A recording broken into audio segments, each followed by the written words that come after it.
Мы переходим к международным новостям, и прямо сейчас мы приветствуем корреспондента телеканала CGTN «Русский» медиакорпорации Китая Хань Сюйлина. Коллега, здравствуйте. Третий форум высокого уровня по международному сотрудничеству в рамках одного пояса, одного пути, который проходит в Пекине. Можете ли вы рассказать о подготовке к форуму, каких мероприятий и результатов стоит ожидать? Да, коллега, здравствуйте. Во-первых, стоит отметить, что этот форум станет самым торжественным мероприятием, посвященным десятилетию инициативы «Пояс и путь». В церемонии открытия примет участие председатель КНР Си Цзиньпин.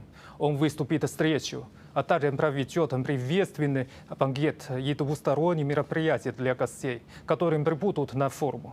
Запланированы 3 встречи на высоком уровне, посвященные таким темам, как взаимосвязанность, зеленое развитие и цифровая экономика, а также 6 тематических платформ, касающихся торговли, гуманитарных обменов и регионального сотрудничества. К настоящему моменту свое участие в форуме подтвердили более 140 стран и более 30 международных организаций. Число зарегистрированных гостей превысило 4000. Поэтому, как заявил в интервью нашей медиакорпорации, заместитель министра иностранных дел Китая Ма Чжаочу, ожидается, что форум будет плодотворным. Коллега?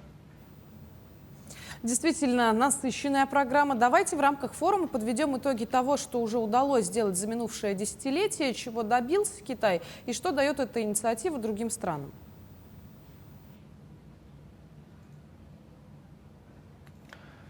Да, я бы сказал, что топился не Китай, а все страны-партнеры.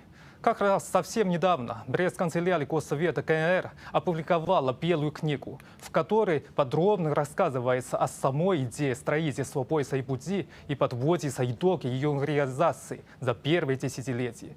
Так, торговля Китая со странами-участницами инициативы «Пояс и путь» в эти годы в среднем росла на 6,4% в год, тогда как средний мировой показатель составлял примерно 3%. Стремительно увеличивались и инвестиционные потоки между Китаем и его партнерами по инициативе. Они достигли 380 миллиардов долларов. В частности, Китай инвестировал в страны-участницы «Пояса и пути» 240 миллиардов долларов. В рамках инициативы по всему миру было построено более 70 индустриальных парков, запущено множество инфраструктурных энергетических проектов, благодаря чему в мире было создано более 400 тысяч новых рабочих мест. Так что, если говорить о том, что делает инициатива «Пояс и путь», то это и инфраструктура, и инвестиции, и рабочие места. Конечно же, нельзя выпускать из вида и укрепление гуманитарного сотрудничества. Коллега? Спасибо, Сюйлин. Напомню, что с нами на связи был мой коллега из Китая. Мы продолжим следить за событиями форума в Пекине и ждать дальнейших подробностей.